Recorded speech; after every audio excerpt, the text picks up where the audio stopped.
All right. Segu agwegu, deganadasa niingats. Greetings, everybody, to our town hall for the month of June. Segu agwegu just means greetings, everyone. Welcome, everyone. Deganadasa is my traditional name, means two towns coming up. And it is my pleasure to serve as the Vice President, Truth, Reconciliation, and Indigenization here at the college. Before we begin our town hall, there's a few acknowledgements that I would like to do. The first of which is to share a Thanksgiving address opening. Some people call it a prayer, some people call it a ceremony. It has different names for different reasons, but we do this in my community as part of the sacred instructions that we were given by our Creator. And we do this before we start big meetings, small meetings, little meetings. Whenever we're doing work for the community, we like to, we're instructed to do this ceremony to provide these words. And ultimately, the goal and the purpose of this is to bring our minds together as one.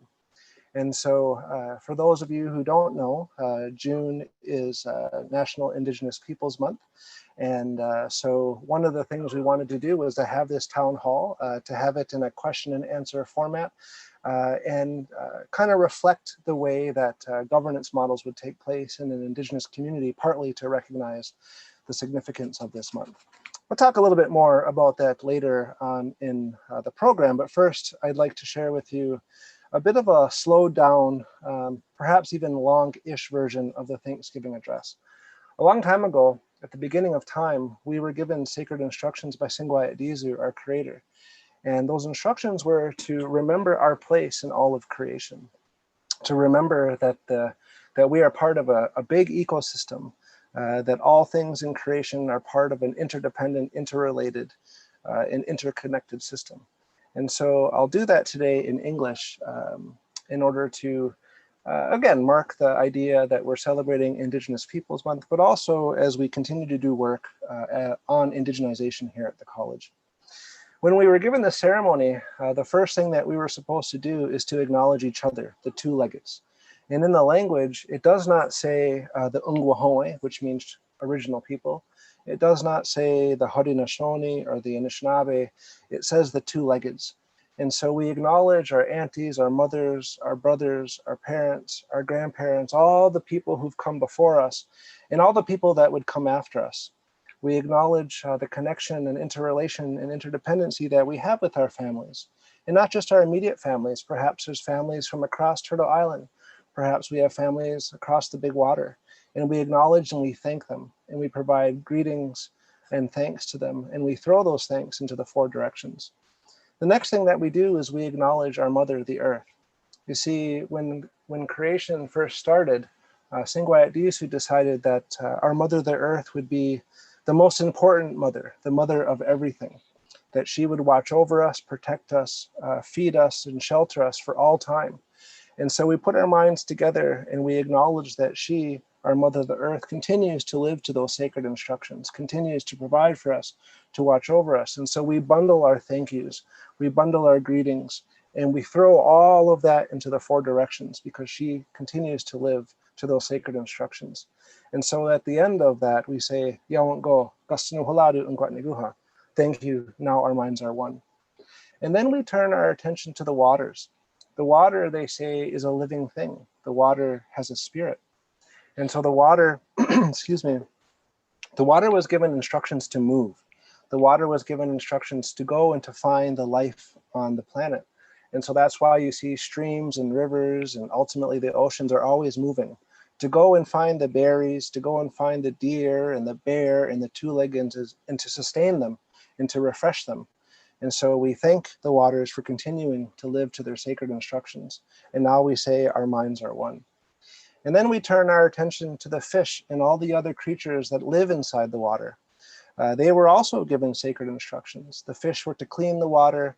The other creatures were meant to purify the water. And sometimes we ask the things that live in the water to give up their lives to sustain us. And so we thank each and every one of them. We bring greetings and thanks, and we throw those into the four directions. And we say, Yawant go, Gustano Haladu and Guatniguha, and now our minds are one. And then we turn our attention to the medicine plants. At the time of creation, Singwayat made sure that there were medicinal plants all throughout creation. It is said that for every natural sickness, there's also a natural remedy, and that these were passed on by Singwayat in order to heal our communities. Now, sometimes some of that information has been lost. And so we give a lot of thanks to the people, to the elders, to the grandmothers and grandfathers, who remember those sacred instructions and remember how to harvest and care and thank those medicines so that they can heal and sustain us. And so we bundle our thank yous and our greetings, and we throw those into the four directions. And now we say, our minds are one. And then we turn our attention to the food plants, the garden plants. Perhaps there may be squash and corn and bean and all kinds of different things that we put in the gardens that sustain us. And at that time, they had asked Asinaktigundaknande, the three sisters, to be the leader of those plants. And they were given specific instructions. And they're the ones who kept us from starving when the winters got long and cold and the lean game meats were gone. And so we bundle our thank yous to those food plants who sustain us, and we throw those into the four directions. And you can see that we are gathering and layering and creating this big collection of thank yous, and we acknowledge all the things that our Mother the Earth has provided for us and continue to live to their sacred instructions. Next, we turn our attention to the animals who also have many different instructions. For instance, the wolves remind us about families and about protection. The deer, who are the leader of the animals in the community that I come from, also give up their lives, sometimes for clothes, sometimes for food, and for many other different reasons. And so we remind ourselves that we are dependent on them and that we are part of a broader system together. And so we bundle those thank yous and we bundle those greetings and we throw those into the four directions. And so next we turn our attention to the trees which are found all over the world, often as signs of peace, often as signs of strength, who serve many purposes for us as the two-leggeds, but also for the rest of creation. Sometimes they heat our homes, always they provide oxygen and a place for birds to live. And we acknowledge and we say thank you to all the tree people and the tree nation throughout Mother Earth. Next, we turn our attention to the birds who have wonderful songs, who lift our spirits and remind us of all the different kinds of beauty that exist within the natural world. And so we thank them for continuing to live to their sacred instructions, and we throw those into the four directions as well. Next, we turn our minds to the four winds that come from all four different directions, refreshing the air and sustaining us. Sometimes they bring the thunders and the cold winter, and we acknowledge that they continue to live to the sacred instructions, and we bundle those and say thank you, and now our minds are one. Next, we turn our attention to the thunders who keep coming back, and we hope that they always come back, for they clean the air and they wake things up and refresh us and help to sustain all of natural life. And so we thank them and we bundle that thank you and greetings and we throw those into the four directions. Next, we turn our attention to the four messengers, those who have come to make sure we're on the right path, to guide us, to help us, and we bundle thank yous and throw those into the four directions.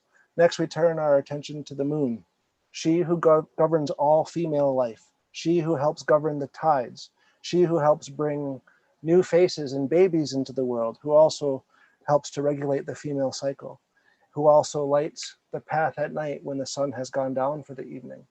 And we thank her and we bundle our greetings and thank you, and we throw those into the four directions. And then we say, our minds are one. Next, we turn our attention to the stars, who guide us and who light the night sky, who dress the nighttime with beautiful jewelry.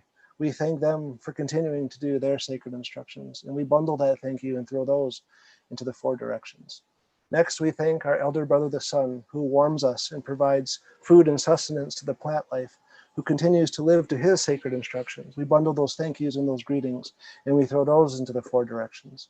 And finally, we acknowledge Singwayat the creator, the giver of life, and who provided us all sacred instructions, and who has always been there for us. And we ask that Singwayat continues to be there for us. And so we bundle all of those thank yous and throw them into the four directions. And now we're at the part of this story, this ceremony, this prayer, where the words end, and we ask for forgiveness. For if I've left anything out, it wasn't to do that I maybe have made a mistake.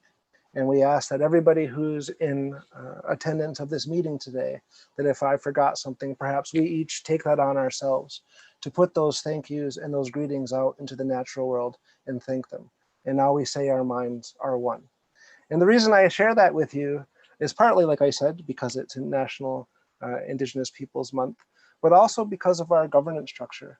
You know, right now we're trying to come together to face unprecedented times and to remind us of our place within the natural world, but also to remind us to be thankful. So with that, welcome everybody. We're really excited to have a question and answer period with you and come together as a family, a pack that represents, of course, our future and students. So I'll turn that over to President Claude Brulé to have some welcoming words for us. Yongo.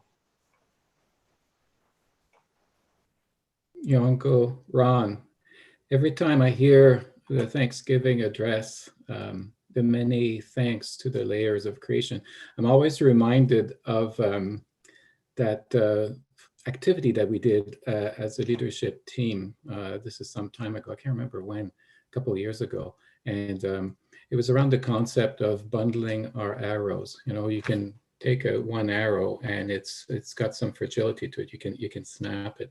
But if you bundle many arrows together, you build strength, and you cannot break that bundle of arrows. So the coming of the minds is a reminder of the resiliency and the strength that we have by coming together. And I remember painting my arrow with those same layers as a reminder. So as you tell your story, I'm reminded of going through the paintings on my arrow, and it brings good memories. So thank you for that. And so greetings, everyone. Bonjour à tous et à toutes. Kwe. Welcome to our third virtual town hall. Again, in such large numbers. I'm looking at the ticker here, and we've got 442 attendees. So very remarkable. Thank you for joining us in such numbers. As Ron said, as we continue to listen to your feedback, we adapt, we improve how we connect and communicate with one another. And as we've done with previous town halls, we adjust. So today, our format is simply a question and answer, in part to reflect National Aboriginal Month, the desires for changes in our governance and how we come together as a group, and also to make time, really time for questions, because you've said to us in the past, we don't have enough time for our questions to be answered. So we want to give you that time. So even though we had a board meeting on June 8th, we're not going to be presenting about what took place at the board.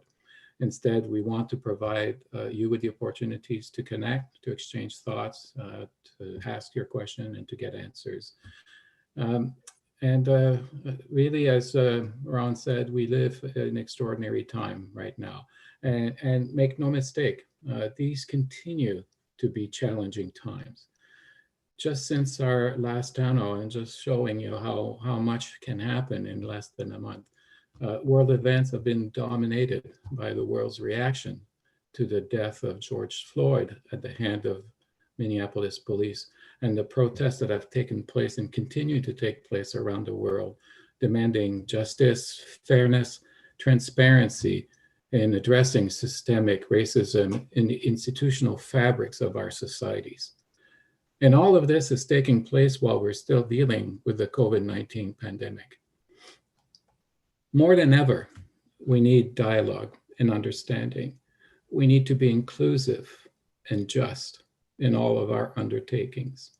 As you know, we launched our Equity, Diversity, and Inclusion Blueprint, or EDI for short, last December, thanks to the leadership of our Human Resources Department, for which I'd like to commend the efforts of Sarah Gown, Penny Dockrell, and our Diversity and Inclusion Committee. This 3-year plan is our roadmap, our call to action, so that our words are not just words, but they're followed by tangible demonstration of our resolve. For that, we need all of you to engage and participate. And you've already done so. Just earlier this week, we had the opportunity to listen and to engage with Amlin Grange, a diversity and inclusion strategist and interculturalist from Toronto on the topic of diversity and inclusion. And close to 200 of us took part in that session. Now, there will be many such opportunities and more as we implement our EDI blueprint, and I encourage you to be involved. The COVID-19 pandemic continues to generate what I'll say uncertainty and anxiety. On one hand, we hear of announcements that are easing some of the restrictions and reopening of businesses. For instance, Ottawa has moved to stage 2 of the recovery, thanks to the efforts of our community. On the other hand, we hear the Premier announcing extension of emergency orders to the end of June and now contemplating, so I hear in the news, a further extension perhaps to mid-July. This speaks to the regional approach to the reopening, that we're going to have different impact of the pandemic across regions, depending how the transmission of the virus continues to evolve. And I spoke to this at our last town hall. So, this will continue to occur, and there might be times when we're going to hold a pattern for a while until we see that the community transmission has gotten to a point where we can move then to the next stage. Last week, our minister issued a set of guidelines for reopening our campuses. And as you may have heard, we've embarked now on the development of a pilot that will take place in July and August, that will see us beginning to address the 2020 winter term completion for students that are stranded at the moment. And as we firm up our plan for this summer pilot, as well as our detailed plan for the fall term, I want to assure everyone that we're going to be doing everything in a coordinated and consultative manner while we maintain what I've said from the very beginning was our 2 primary goals: ensuring the health and safety of our employees and learners, and seeing to the continuity and the learning process and academic activity where that's possible. Finally, I want to acknowledge everyone's efforts, large and small, as we continue to be vigilant and we remain safe and healthy. And I thank you for that. So with that, I'll turn it over to Ron to begin the Q&A. Ron. All right, so thank you, Claude, for those great words. Just a little bit of housekeeping before we begin. So in front of me is the question and answer feature that is here on Zoom. I will be doing my best to moderate this discussion and answers. My executive peers have offered to help me in directing these questions. So as I read them, I'm going to be checking the screen for folks who are putting up their hands so that I can make sure to transfer the questions over to the appropriate person. But for those of you who are familiar with Zoom, you can only see so many people at a time. So I'll need to be clicking back and forth in order to see who will be fielding that question. Second, I have my iPhone in front of me here, which the events team is using to communicate with me as well, as we will be taking questions from the YouTube live broadcast as well. So if you see me using my phone, it's not to check Facebook or whatever. It's there in order to help us do this. So with that said, Bonnie, please feel free to text me as needed, as you well know, and we will move into the question and answer period. So far, I'm looking at 10 unanswered questions, and we will take the time here to get through as many as possible. The last thing that I'll say is I am taking these questions live and in order. So I'll do my best to make sure everybody's question get answered and try to ensure that things aren't being duplicated where possible. Okay, so off we go. Question number 1. My doctor has advised me that I am at high risk of developing serious complications if I were to contact COVID-19. I have been performing all of my duties and responsibilities from home over the last 3 months. It would really put me at ease if the college would be compassionate enough to committing that for those of us who are considered high risk, that we are able to continue to work from home, especially when we have the ability to do so without an impact on our productivity. I've brought this up before, but there does not seem to be a logical explanation as to why high-risk individuals, such as myself, are being asked to come back to campus when there's not much to gain in terms of productivity, yet there is so much to lose in terms of health and even life. So I will throw that over to the Vice President, Human Resources, who clearly has a fabulous haircut, Diane McCutcheon. Thanks, Ron, for throwing me off like that. And thank you. Good afternoon, everyone, and thank you for that question. I'm pleased to start it off, and then I'm just giving a heads up to Colin, as I think, Colin, you might be able to add to my answer, because my answer is going to be really framed around medical accommodation. We have a really robust medical accommodation process here at the college, and certainly anyone with documented medical information that brings anything forward, we would be taking each of those cases forward and through that process. And so, you know, from a protection perspective, I really want Colin to be able to weigh in on all of the really strong work that the COVID coordinating committee is doing and putting together to ensure that when we do have a recovery, a workforce recovery, and we are coming back onto campus in a staggered way, we're doing so in a way that is protecting everyone and that is, you know, as per the health and safety of what we need to do. So Colin, would you be able to add to that answer? Sure, Diane, thank you, and good afternoon, everyone. I think just to add to Diane's answer, really in coming back to the college, we're taking every precaution that we can to make sure that it's you know, as safe as possible for folks to come back. We do realize that there are individuals, there are high-risk individuals, people with specialized concerns that may have some challenges in coming back to campus. And further to the human resources policy that Diane mentioned, we did just pass the college COVID-19 workplace recovery policy, which I understand is posted to the policy website.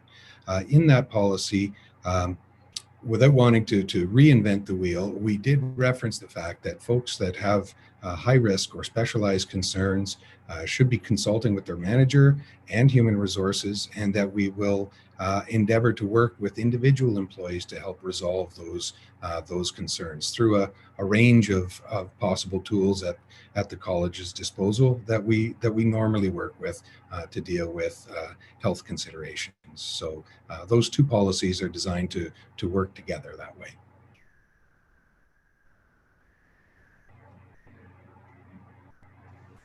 All right, thank you both for that answer. I'm just gonna click the button answer live and make sure that this cycles the way we intend. So off to the next question. What are the protocols for tight quarters for staff and students going back? There are some spaces where social distancing doesn't have room to happen. Colin? Sure, Ron, I can take that one. Protocols for tight quarters. Well, I'm hopeful that we won't have a lot of tight quarters to have to deal with people coming back to campus. Physical distancing, as you know, is a highly prioritized control measure publicly, and will certainly be included in the control measures that are being adopted in the college. If we have tight quarters, we really have to examine what is the reason for those tight quarters. Is it a job that needs to be done? Is it a job that can be done differently?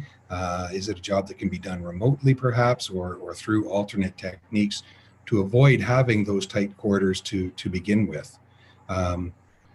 Ultimately, and we think, and from what we've seen, there will be very few occasions where we have very high risk situations that will require people working in very high risk environments where they need personal protective equipment. So with this question, I would say that we would do everything we can to avoid the tight quarters to begin with. All right, thank you, Colin. So I'm going to click that and moving right along. What is happening with the campus services if there is no face-to-face in September? I think that would be Dwayne. Thank you, Ron.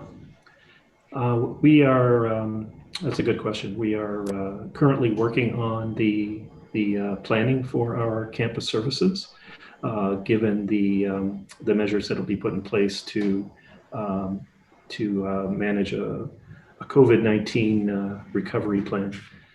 So for each service, of course, is individual. I'll just speak to each one by one. In residence, we are currently planning to host students at our residence, and there's a significant application pool to draw from. So we anticipate we may not fill it, but we'll come close to filling the residence, and there will be, of course, all those safeguards in place to ensure the safety of our students at the residence. Food services, we're just developing those plans now on which locations we will open in September. Obviously, we won't open all of them, given there will be a much reduced population on campus, but those plans are underway. Parking, there will be communications coming out on the options for parking passes and where best to park, given that it's anticipated, the full population will not be coming to campus and have that need for parking. Retail services, they've been operating all of the spring term in their delivery of course materials, and they are currently ramping up for the fall term to get our course materials in place and delivered. They're offering curbside pickup services, and of course, electronic delivery of the course materials for those that choose that option. And I believe that's about all of the services covered off. All right, excuse me. All right, Dwayne, thank you. All staff have been made to use vacation or redeploy for mitigation efforts. Is the same applying to the executive team and manager bonuses? Mr. President? I could start off, and perhaps Diane can chime in if there's more to be added. The answer is to the first part is the same applying to the executive team. So in terms of use of vacation and redeployment, Diane and her team presented at our last town hall all the of the mitigation plan, our workforce pandemic mitigation plan for all employee groups, including administrative staff. And so the answer is yes. We're all using our vacation, all of our excess vacation, as well as our 1920 vacation, up until to make sure that we have no vacation, or I think it's up to 5 days remaining by the end of August. And to date, whoop, I missed what's the second part here of the question? I'll scroll back here. Is the same applying to the executive team and managers' bonuses? Yeah, so we spoke to that part. In terms of exceptional performance incentive, or EPI, no EPI has been paid out to any administrators, and we have deferred any discussion on this to September. So I don't know, Diane, if you want to add to this. Thanks, Claude. The only thing that I would add is any of the increases that have been bargained will be proceeding. Mm-hmm. Yeah, good point. Excuse me. All right, so off to the next question.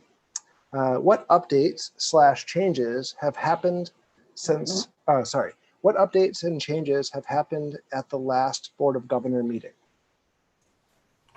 I can take that. Let's see, I have pulled up the agenda from our last board meeting. So each of the board committee chairs went through their report. For executive committee, the Academic and Student Affairs Committee, our Audit and Risk Management Committee, as well as our Governance Committee. In terms of new business, Dwayne and John Tattersall and Ryan Southwood presented the Integrated College Development Planning Framework. We presented our 2019-20 draft audited financial statements. Laura Stanbar presented our fourth quarter 2019-20 business plan performance. Tracy McDougall presented the annual report from 2019-20 and progress against our current strategic plan. And the rest of the items were for information only, as tabled to the board. That's it in a very, very high level nutshell. All right, thank you, Claude. I forgot I muted myself there for a moment. Off to the next question. If enrollment continues to decrease in upcoming terms, what will be the repercussions? More redeployment, perhaps more layoffs?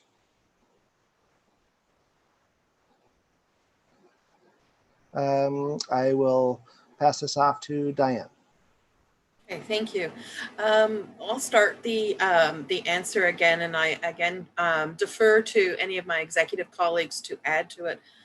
Certainly as we continue to examine our workforce needs and our capacity, and ensuring that we have some job protection strategies in place to meet the enrollment. As the decrease in enrollment happens, so too does our workforce really constrict to that.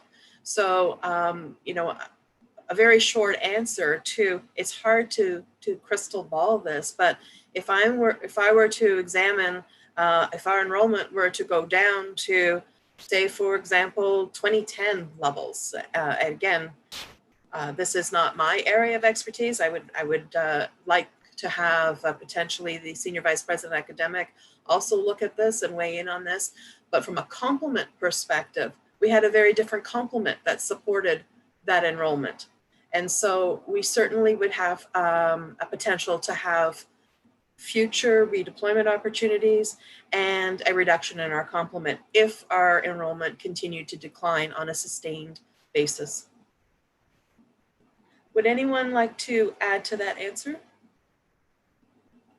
If I could, Diane, let me just, it's not directly to the question, but it's some thoughts on future enrollments. And you're right, we are all looking for a wonderful, marvelous crystal ball that will tell us exactly what that's going to be. The impact of the COVID-19 pandemic is not going to go away at the end of the fall term. We are still going to be feeling its effects, certainly in the spring term, and any enrollment decreases that we have experienced already will flow through future terms. If a student didn't join us in level 1 in spring as we had anticipated, we had already planned for them to continue their education in further levels until they graduated from their program. So the employment, the enrollment challenges that we're facing now are going to linger with us for a while, even if level 1 enrollment returns to normal expectations in the winter term. Certainly there are challenges around our international students even being able to join us if they want to, with the IRCC and getting study permits, as well as the status of the pandemic in their home countries. So there are many factors that are of concern for us with regards to enrollment. And as Diane said, we will continue to make appropriate decisions around the workforce that we need to meet the enrollment needs that we are able to attain.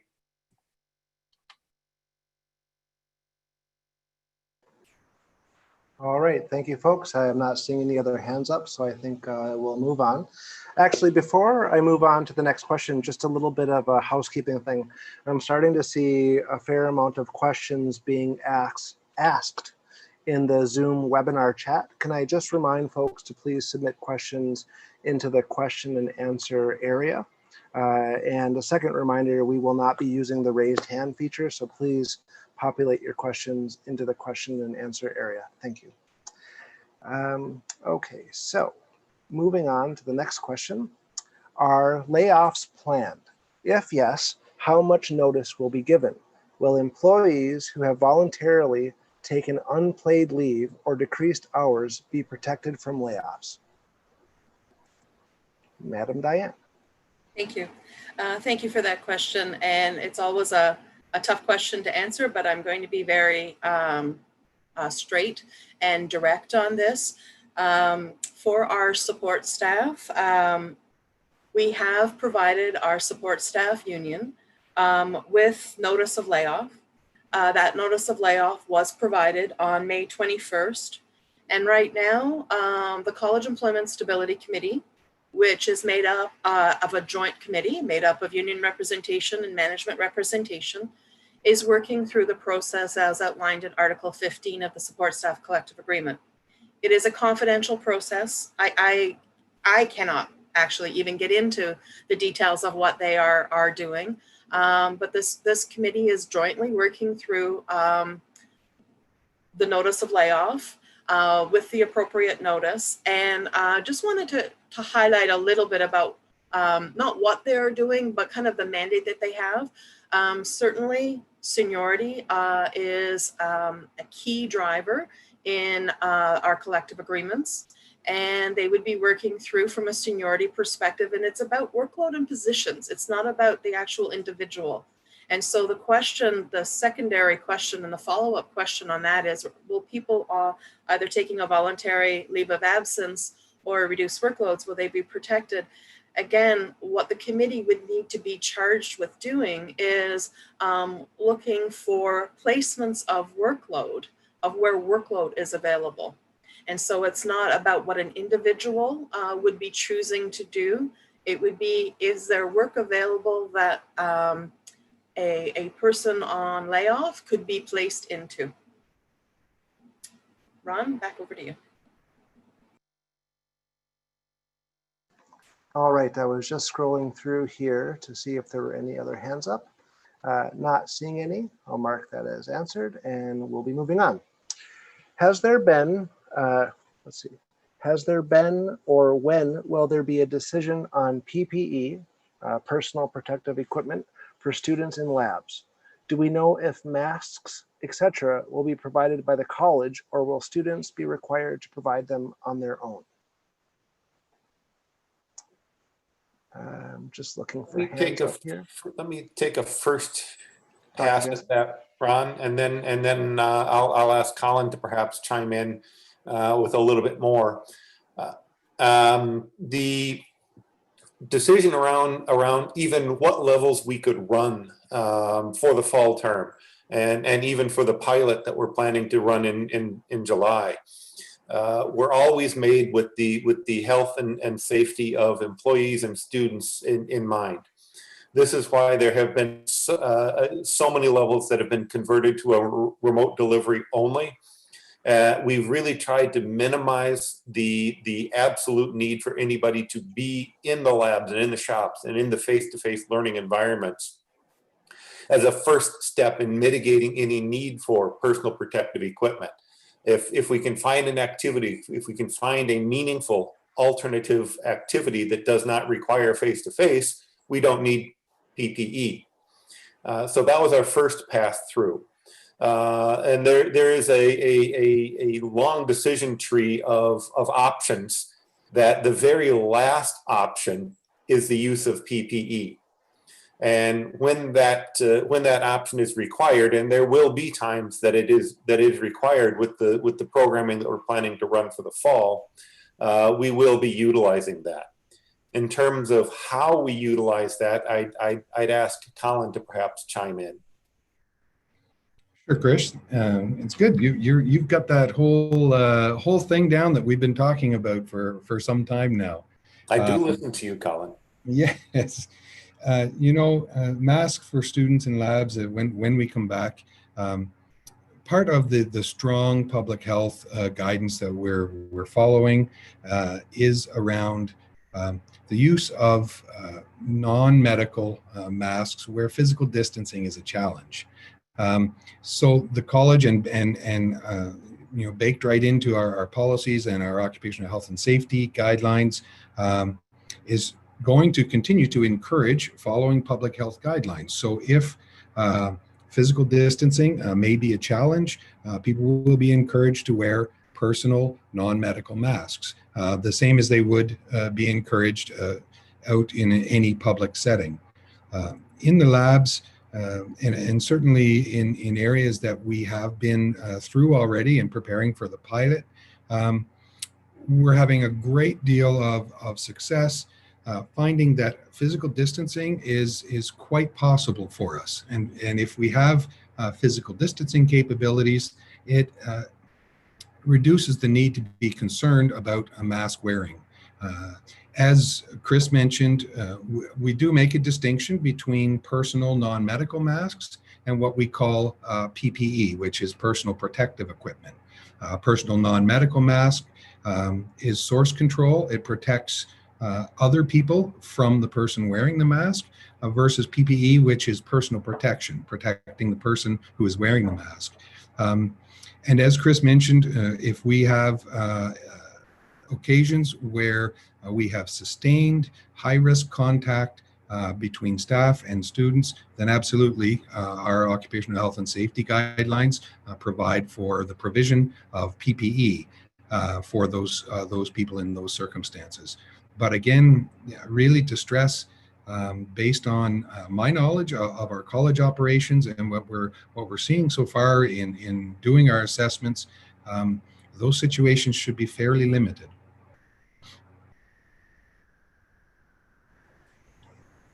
All right, so again, just if folks feel like there's an awkward pause, it's because I'm scrolling through the screens to see if anybody else wants to chime in. So thank you for those answers, folks. What are the plans for the gym, fitness zone, and studio once the new athletic space is completed? Over to Dwayne. Thank you, Ron. That's a good question. If anybody's been to campus lately, they'll see that the Athletics and Recreation Center is taking shape with significant progress every day. And I think everyone's aware that the Students Association plans to open that facility in a year from this fall. And that will free up some existing space on campus. The gymnasium, the fitness zone, and the studio over in A building. The short answer is there are no specific plans for those spaces as of yet. We do have a space management committee and process, and we do track the demands and the requests for space with that committee. And so they have a process to line up available space with those demands that are given the highest priority. To give some context, the age of those facilities vary. So the gymnasium is pretty near to original building stock, so it's well over 40 years old. It's if we were to do any type of renovation within that space, we'd be subject to current building code compliance, and that would be very expensive. So we'd have to weigh the pros and cons of, is it worth investing to renovate that space to bring it up to code, or just take it down? The fitness zone, it's much newer stock. It was early 2000s that was built. So that is some available space that we will, through the space management process, find the most appropriate use for, whether it's academic or administrative, has not yet been determined, but that process will unfold over the next year. All right, thank you, Dwayne. Just two things to acknowledge. I just marked a question as answered because it was a duplicate of the very first one that we did. And I wanted to highlight that so people don't think I'm purposely skipping anything. The second acknowledgement would be that we're already halfway through our time. So we'll make the same commitment that we make every time we do these, that any unanswered questions will be answered at a later time. Off to the next question. A lot of the bathrooms at the college are old. I'll add the word very old. While the taps and flush mechanisms in those will the taps and flush mechanisms in those bathrooms be modernized with touchless functionality? Mr. Dwayne. Okay, I'll start off and then I'll hand it over to Colin, who might have more specific details. Currently, there are no specific plans to replace those fixtures due to any recovery plans of COVID-19. We do have a long list of deferred maintenance needs, and a number of those older fixtures are on that list, but it would be subject to upgrading and replacement as per our usual process. Colin, if you have anything further to add. Yeah, absolutely, Dwayne. I think that you're correct. There are no specific plans related to COVID-19 to take on those kind of modifications. But I think it's important here just to take a moment to talk through that. There will be some changes in some of the washrooms, some of our preliminary discussions with facilities. There may be cases where if there's a long bank of sinks, that every second or third sink is not in use, perhaps because we're trying to encourage physical distancing even in that environment. So there may be some changes in the washrooms. But I think it's important and it's right to be concerned about surfaces that we touch. And if we can all be extremely aware about the number of surfaces that we touch in any given day, where our focus is sometimes misplaced is on having to ensure that all of those surfaces are disinfected at all times. There are certainly increased cleaning regimes, increased cleaning procedures that are part of our health and safety guidelines. Washrooms will be cleaned more frequently, but not all surfaces can be guaranteed to be disinfected at all times. And I think that's why it's important. The number one infection control, infection prevention measure is frequent hand washing for everyone all the time. And that's why in our protocols, certainly right at the very top of our protocols is promoting frequent hand washing by everyone to help ensure that as we go through our day, there will be surfaces that we touch, and if we're washing our hands frequently, we'll be able to take care of any infection spread that might come from that inadvertently. All right, thank you guys. Is there going to be leeway in teaching loads? Example, stacking is no longer permitted. Will there be some allowance for this to complete standard programs while continuing with renewed contracts? Scrolling for hands. Let's see. I'm waving my hand at you, Ron. Yeah, it's again, I have to go through a number of tiles. So over to you, Dr. Jensen. All right, very good. Please note that I'm going to take liberty. I note that Gordon included a second part to that question a little bit below, and it's really a clarification, so I'm going to tackle both of his questions at once. So he also asks, stacking teaching with academic non-teaching as my reference. Will allowances be considered? And so with regards to partial load stacking, we have made an allowance for the fall term and the fall term only. But that allowance is a specific instance with a specific purpose.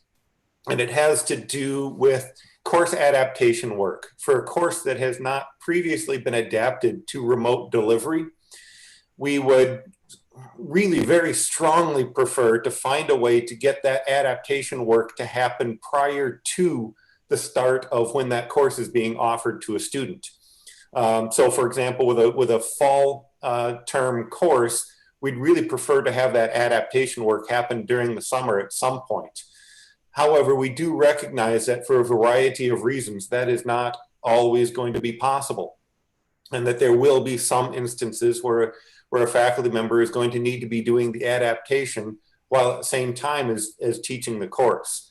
And the adaptation is work that is above and beyond normal prep.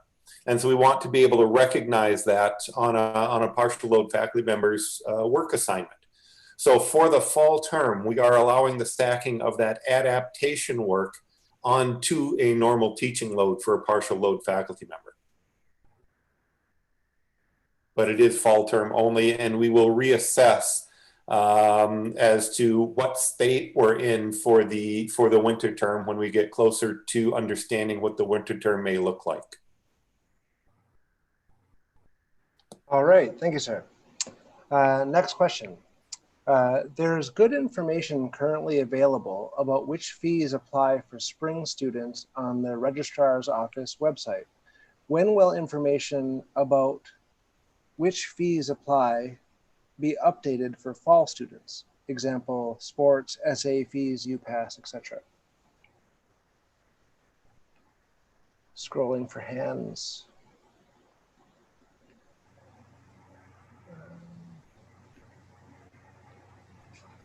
I'm not sure if somebody wants to just come off the mic and talk. It's Laura. Sorry, I put up my. Hey, Laura. Yeah, very good. Thank you.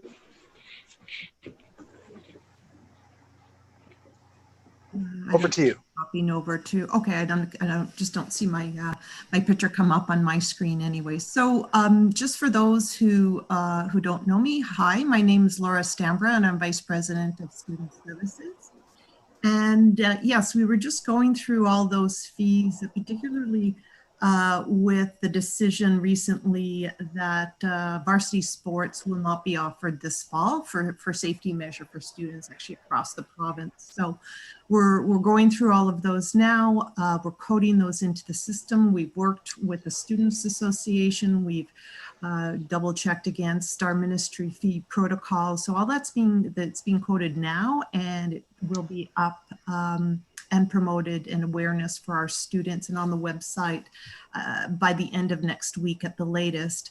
With regards to UPass, as we did in the spring, is that the ability to opt out is more relaxed in this type of environment. But many students do still want to use public transit, and so therefore the choice is there for them. So I hope that answers the question. All right.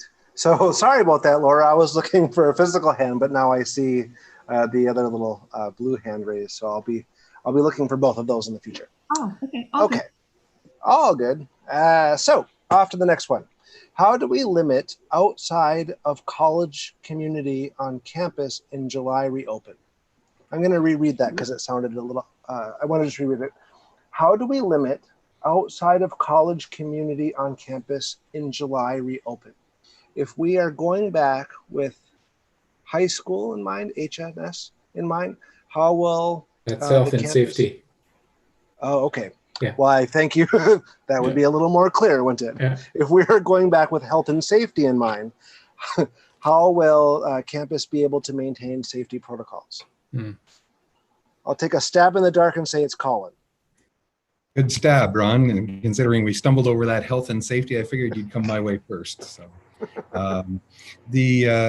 certainly, and if I understand the question correctly, everyone's aware that we've had a restricted access posture for the campus for some time now. And in having that, we have our full security services team on site.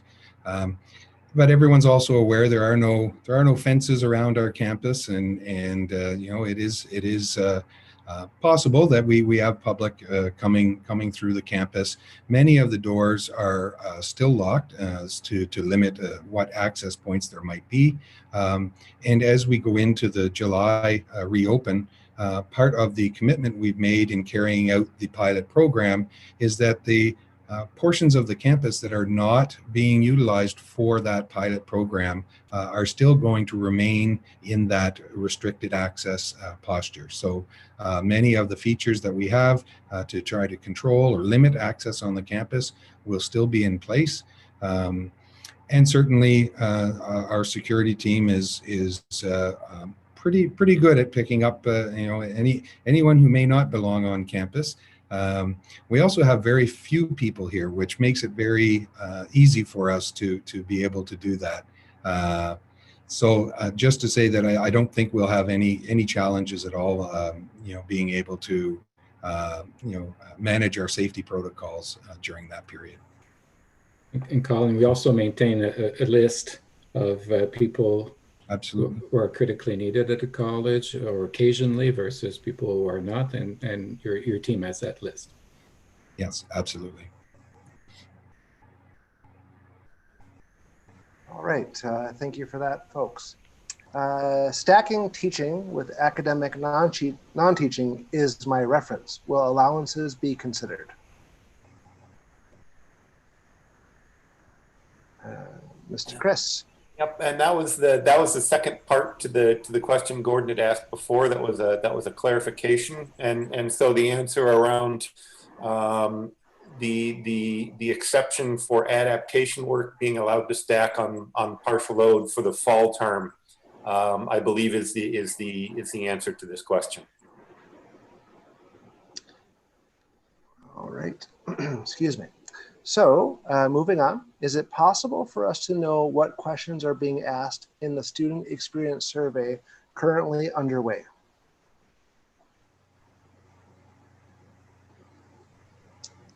Looking for both blue hands now and teammate hands in real time.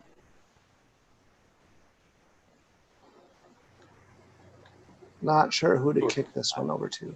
No, I'll take that for the moment. Okay. That's a survey that's come out under my name, and the answer is absolutely. We'll find a way of letting folks know what those questions are, and we may update a link on my AC so that folks can see what that survey is. But we'll take care of that in an appropriate way. Thank you, sir. Moving on. What are the plans for the Early Childhood Education Early Childhood Center?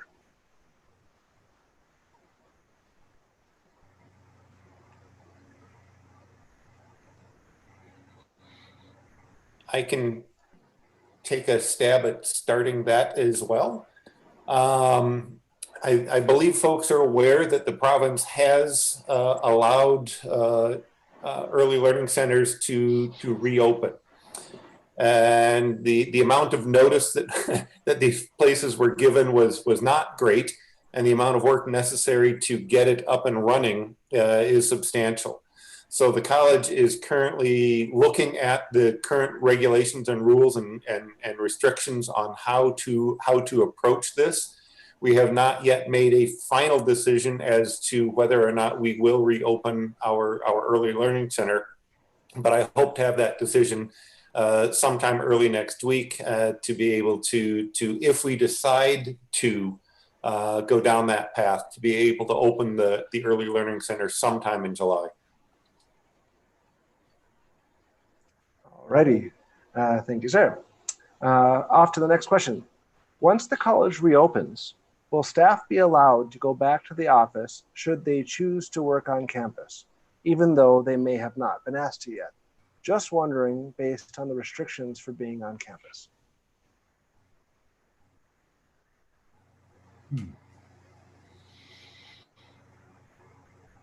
I'm not sure if the long sigh, Colin, meant that you wanted this one.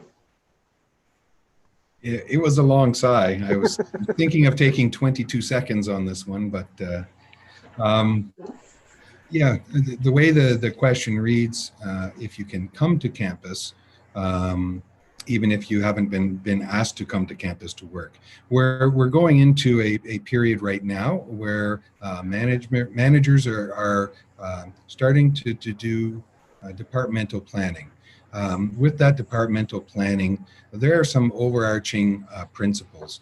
The college certainly wants to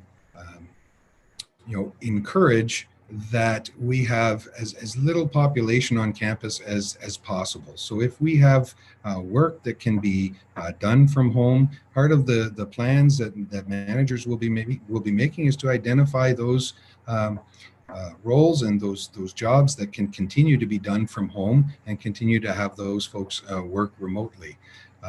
Really, with the academic activity that will be on campus in the fall, we're really trying to focus on just having on campus the folks that are needed to directly support that level of academic activity, to really keep our population to as low as we can.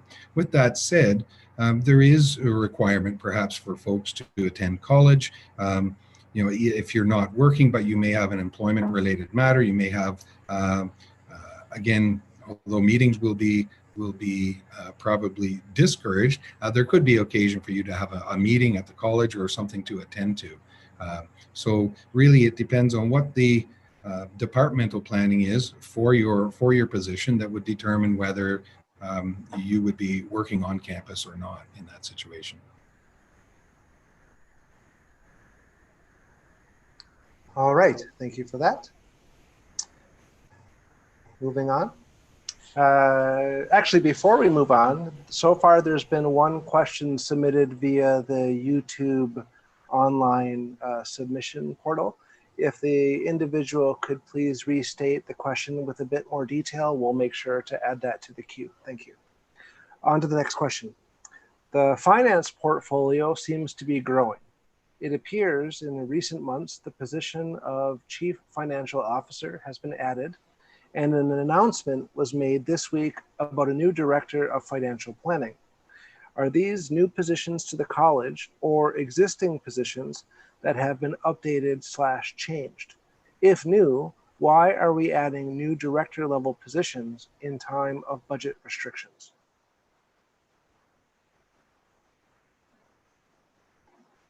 Over to Dwayne. Thank you, Ron. So the short answer is yes, there is a new position that was created for the CFO role. That position was created a year ago. The Director of Financial Planning role was a repurposed position. And just to give some context on this, about 3 years ago, we contracted with Deloitte to come in and assess our finance department and its resources, its capabilities, and its practices here at the college, and help us develop a financial management strategy. So that work was done, and we've been implementing that strategy over the past few years. And they did a benchmarking exercise. They used the hospital sector finance capabilities as a benchmark because they were perceived to be more evolved than the college sector, college university sector. And they identified gaps between our resources, capabilities, and practices, and made recommendations to improve that. So one of the recommendations was to distinguish between our financial planning or budgeting resources and our financial reporting resources. Prior to these changes, most people in the analysts and managers in the department were doing both functions. So with a Director of Financial Planning, we now have a director with a team who is focused on financial planning and budgeting. And this was deemed to be critical at this point in time, especially with the COVID uncertainties. There's much more demand for financial scenarios and analysis. The board is asking for more planning information. So we went ahead and filled that position to answer that need. And over time, we've always tried to be very cognizant of not overgrowing our finance complement. But revenues at the college have grown 50% over the last 10 years or so. And we've grown in the number of units and activities. So that all comes down to the finance department, who's got to undertake all of the accounting and reporting for those departments. So that's why we've made those changes. Very good. Thank you, Dwayne. Off to the next question.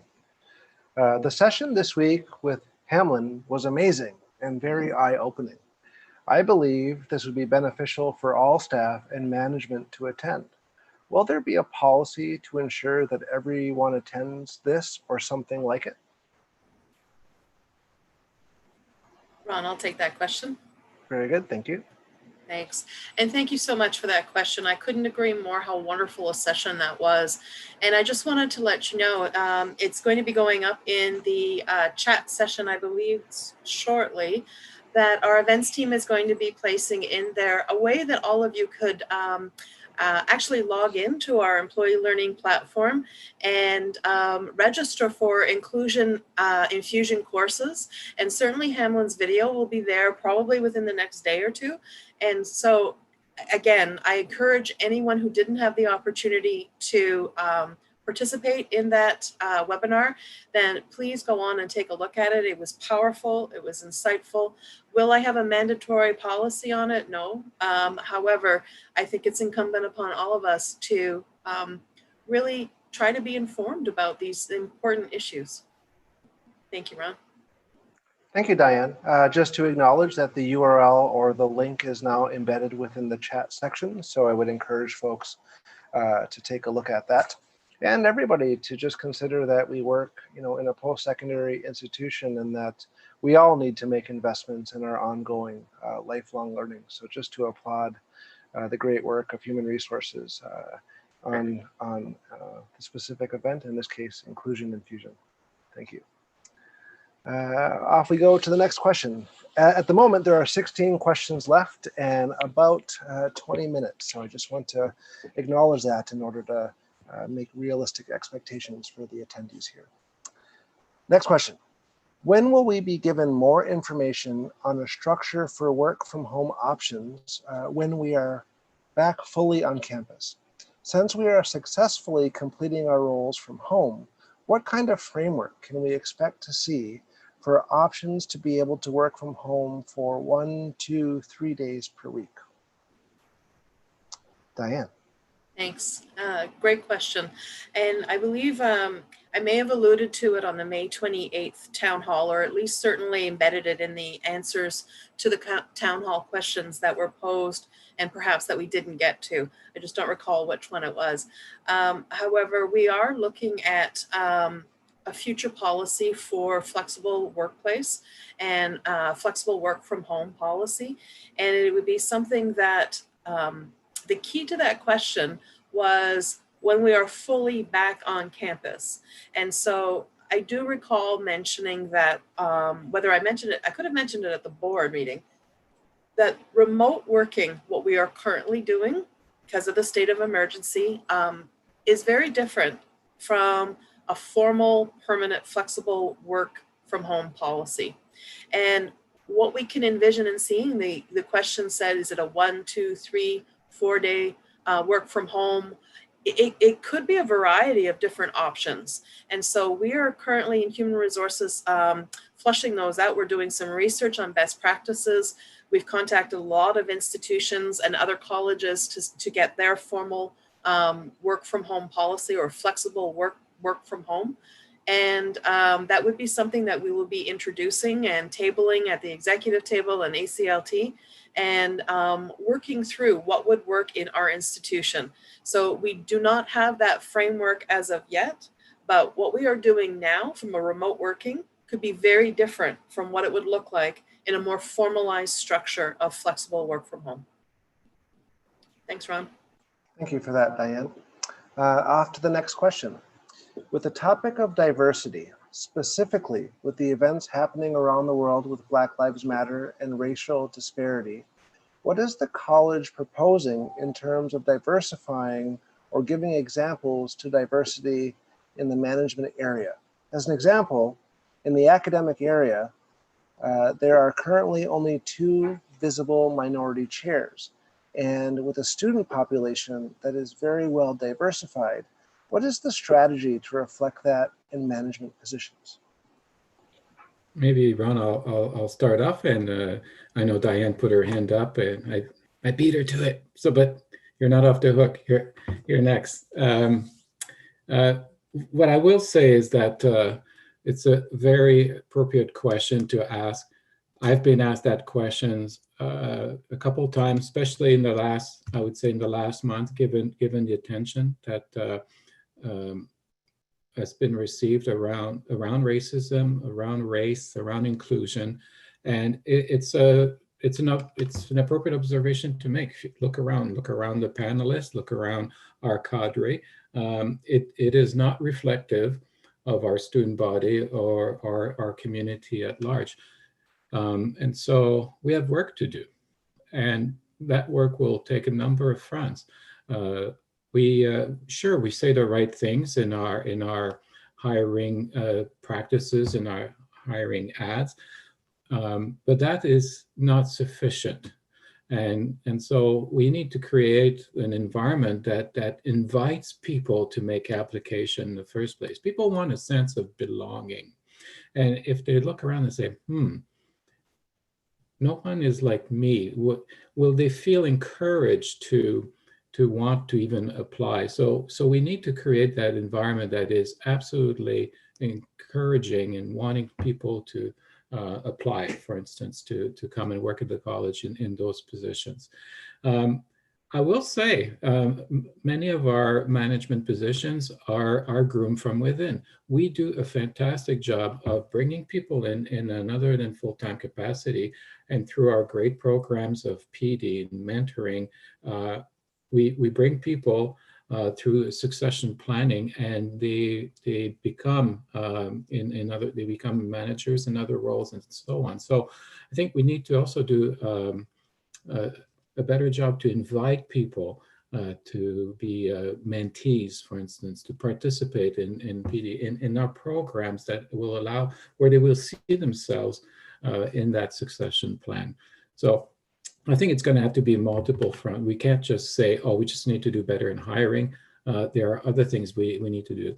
And just judging from the conversation we had, again, going back to the session with Hamlin, we need to listen. We need to listen to people, understand their position, understand where they're coming from, and really onboard that into how we change our practices, how we change our system.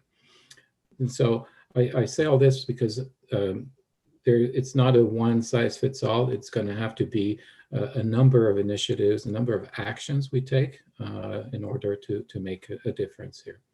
So with that, I'll turn it over to Diane. You covered it. All right. Thank you. Okay. Very good. Okay, so off to the next question. What are we working on right now? Oh, I think I just, I accidentally closed a question that had to do with the library. I'm going to ask Bonnie, if you could maybe text me the question. Hopefully you have it. I'm acknowledging that Laura's on ready to answer the question, and then over to Colin, but I just accidentally deleted that. So my apologies to the group and specifically to the submitter. While we address my little error there, I'll go on to the next question.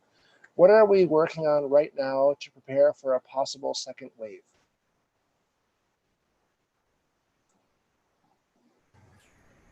I'm happy to start with that and would ask my colleagues to chime in after. But the academic area has been very busy working on a variety of contingency plans for the fall term. What we have in place right now, we're finalizing the details of that plan. We're working with Colin and his team to figure out how we're going to do this in a safe manner that still provides that fabulous Algonquin experience for our students. But we know that there are a very large number of unknowns. And one of them is, what happens if a second wave hits? Well, and the answer is it depends on when it hits. If it hits in August, one potential decision may be that we are not able to have any face-to-face learning activities for the fall term. What does that look like? How do we manage that? What programs are we going to be able to offer? What program levels are we going to need to suspend? We're also looking at various other permutations of that. What happens if a second wave hits in October or November at the beginning of what would traditionally be a flu season? We need to have a plan in place for that as well. And so there are a significant number of these various permutations that we're really trying to develop fully implementable plans that are just sitting on the shelf. So we say, okay, if this instance happens, we pull that plan off and begin to implement that right away. Because they have impacts on enrollments, they have impacts on staffing, they have impacts on how we do our work, when that work happens, any number of other things. We're looking at potential, what happens if we have a substantially greater melt of students that have paid deposits, but then at some point between now and the beginning of the fall term, choose to either defer or to not come study with us for the fall? What does that look like? So there are there's a substantial body of work that's being undertaken right now to prepare for a variety of different possibilities. And I don't know if anybody else wishes to add to that. Over to you, Colin. Yeah, Chris, I would just add to that, certainly, and perhaps the question is better as what aren't we working on right now that would help us prepare for a second wave? I think just to take a moment to the immensity of the effort in planning that goes on a daily basis at the college surrounding COVID-19 is really just, it's unfathomable. And I think that not everyone is necessarily close to that. Certainly, I have been, and many of our folks have been, and I think everything that we're doing in response to our current situation is helping to prepare us for a potential future situation. There are a number of unknowns. Chris mentioned several of them that directly relate to timing and how the timing could be very important to us. Just broadly, the financial consequences of a second wave, the operational consequences of a second wave, how our government might respond to a second wave, depending on how bad that second wave is. All of those are unknowns that we're currently working with in our planning cycles in a very challenged way, but working through those cycles. So to say there's one specific thing that we are doing to prepare for the second wave, I think it would really be best to say that we're going through an exercise in developing operational resilience, and every effort we put into this response will bring us benefits in a future response to whether it's a second wave of COVID-19 or some other event that might occur. All of it builds on that capability, that institutional resilience. If I can add as well, not that I want to spook anybody, but because we use the word second wave because it's a bit in the news right now. It's like it need not be a second wave per se. We could have a local outbreak as an example. So, you will use term like outbreak, epidemic, and then pandemic, which is pan means global. And so, and we've seen this in some of our long-term care institutions where they've had outbreaks, and then you take on specific measures to deal with that outbreak. A good example of an outbreak that was successfully remedied was Pearlie and Rideau, a veteran health care center. So they were hit with COVID-19, and they managed to put in measures in place for their population and their staff, and became COVID-free. And so it need not be necessarily a second wave that causes the Ontario government to make certain rulings.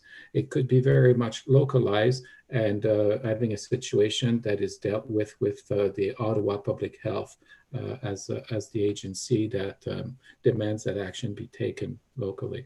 So I'll just add this as another scenario that that could happen. Could happen on the campus. It could happen in a residence, and those are things we need to plan for and be prepared to have measures in place and scenarios in place in order to overcome. Thank you. All right, so folks, we have about 9 minutes left and 17 questions. So I'll acknowledge right now we won't get through all of them, but I will put out a challenge to my peers here. Let's see if we can do 5 before we got to wrap up. And I'll save my story for another time so we can take that right off the top. Regarding protocols for service to staff and students, is the library space being considered? Over to Laura. Thank you, Ron. Yes, and short answer, yes, absolutely. The library is under my area, so that's why I'm answering, but certainly all in class and out of class physical areas are being evaluated for the appropriate physical distancing and safety protocols. So everything's on the table for review and ensuring that we have the most safe environments for our employees and our learners. And then a moment ago, we had talked about Colin also adding. Anything else, Colin? No, I think that was a great answer. Yep. Very good. Next question. If layoffs are happening, what is the protocol for less than 12 months as they are already on layoff? Ron? Diane, thank you. I'll take that one. So I'll answer this one and then I'll address the one that was skipped over by mistake.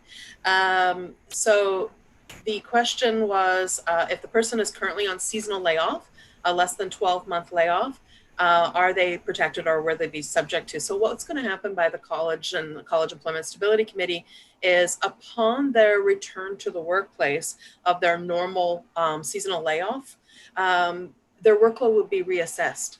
And so if there is no work at that time upon when they're recalled back off of seasonal layoff and there's still no work, then they'll be looked at redeployment opportunities if possible, or a layoff situation. So I want to go back up to one that we skipped over by mistake, and it was about, will the redeployment opportunities be offered longer than August 31st? The very quick answer is, if there is opportunities, we will continue to offer it past August 31st. But it comes with what is the work required to be done. So that's the answer to those two questions. Okay, thank you, Diane. I didn't even notice I did that again, so my apologies. Okay. And everyone's on it. My phone was just blowing up here. Okay, so next question. How much notice will be given if layoff occurs? And I'll take that one again. So from a notice perspective, I'm assuming that this is connected to the support staff layoff process. So I'll give the answer related to that. I referred earlier to Article 15, and in Article 15, it speaks to once a layoff notification has happened, there's a 90-day notification period to the employee. However, what the collective agreement does say is unless except in circumstances beyond the reasonable control of the college. And certainly all colleges are taking the position that due to the circumstances beyond the control of the college, that is COVID-19 pandemic, that no notice will be provided. And so that's the very short answer to that question.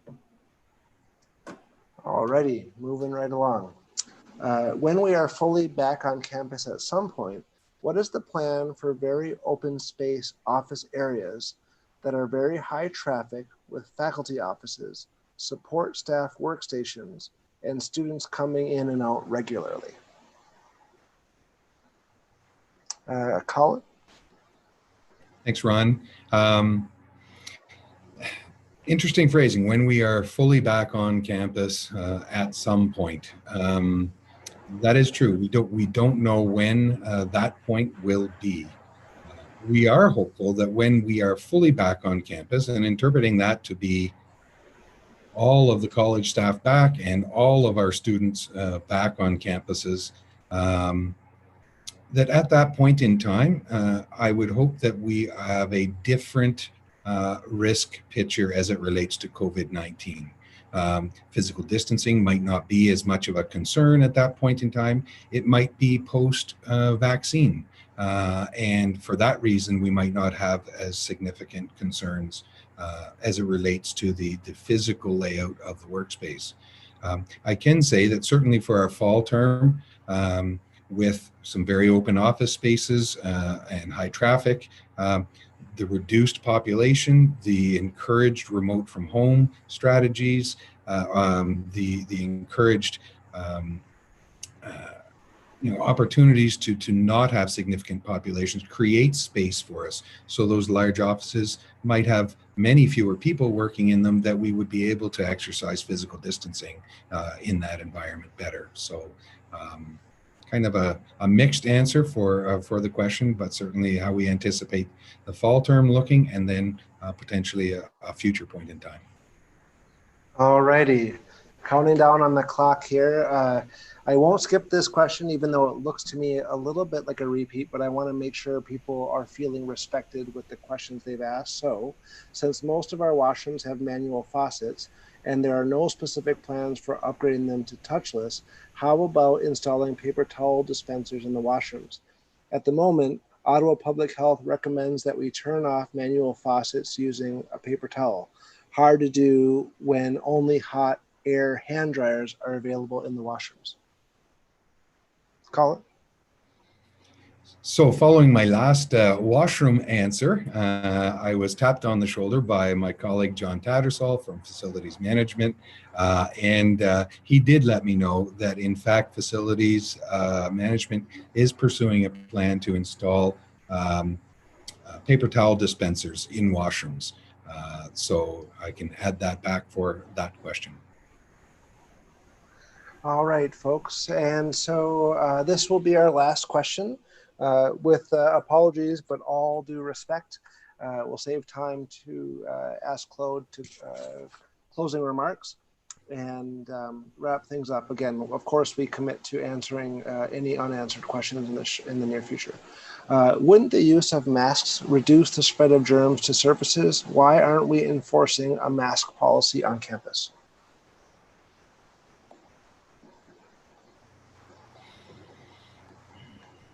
Just looking for hands here. Colin's debating whether he wants to take that on or not. And I can give it a shot. Yeah.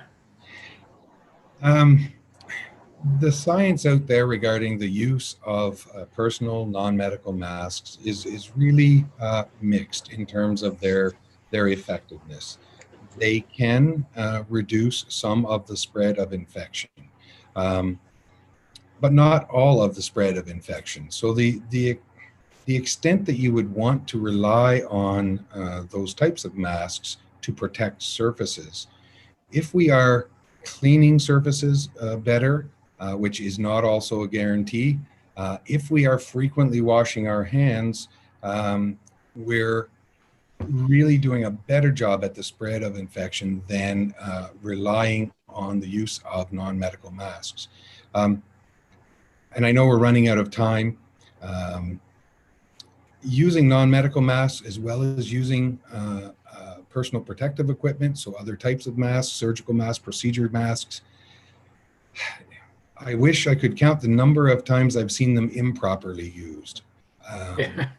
I saw a group of young gentlemen on the street the other day. They all had masks. They were wearing them down around their throats, smoking cigarettes and spitting on the ground. And I really have to stop and ask, how much faith are we putting in the use of those types of protective materials over the tried and true infection control, infection prevention measures, frequent hand washing, protecting your coughs and your sneezes, cough and sneeze etiquette, And not touching your face. And not touching your face, and physical distancing. And that's why those techniques are prioritized throughout all of our occupational health and safety measures, rather than enforcing a mask policy that is not likely going to be effective and might be very difficult to enforce. I guess that's all I have to say on that. So with that, I'm going to turn the floor over to President Brule to offer some closing remarks, and then I'll do a very short closing. In the community that I come from, in accordance with our traditional teachings, when you offer an opening, we're supposed to do a closing. So I'll shorten that up, but okay. Over to you, Claude. Thank you very much, Ron. Listen, I think this we fit the magic formula. This was so important to me that we dedicate and devote time to answer your questions. And I think we did as good justice as we could in the hour and a half. Clearly, you have lots of questions that we want to be able to answer fully. And so our commitment to you is that we will continue to answer the ones that have been posted, but we haven't had a chance to answer verbally here in this forum. And then we'll be posting those appropriately and announcing where you can see the link. And you'll see both what was been answered already, what's been transcribed, as well as what we haven't had a chance to get to. I want to thank you for your thoughtful questions. We had quite a range of questions today, and they weren't all tied to COVID-19, although I realize this is still very high on everyone's mind, but there were also other questions that people have concerns, have interests in, especially as we looked at the events taking place in the world around racism, around inclusivity and diversity. So thank you for your thoughtful questions. We're going to have another town hall again in July, and we're looking for your feedback regarding the format of the event so that we can continue to improve what we do, how we connect, how we communicate with one another. So with this, again, thank you very much for participating today, and I'll turn this over to Ron. Well, a long time ago, again, this is older people, original people, we're struggling with our own communities, with our own cousins and people on Turtle Island. And over the process of something we call the creation of the great law and the path of the peacemaker, we asked ourselves how it was that we wanted to conduct ourselves. And you know, a big result of that was this idea of peace, friendship, and respect.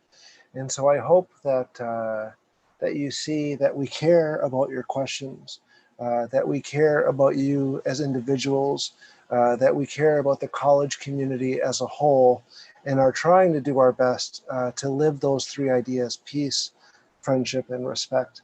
I apologize to those of you whose questions we did not answer, and I've repeated, and I'll say it again, that we will respond to them in due time. But we all continue to do this work for the community, for our students, for the learners, and ultimately for the perpetual sustainment of the two-leggeds and all of creation. And so with that, we thank each and every one of you for your time, your good-mindedness, and all of the efforts that you put into caring for not only yourselves, but all of our communities. And so we wish you health, happiness, and safety as we go into the summer months. And I would encourage everybody to eat as many strawberries as you can. Strawberries are the leaders of the berries. She's full of good medicine at this time of year. And we reflect on that heart-shaped berry as we continue to think about our communities, our families, and all of our relation throughout creation. So with that, Yawango, big thank you, and be well. Thank you, everybody.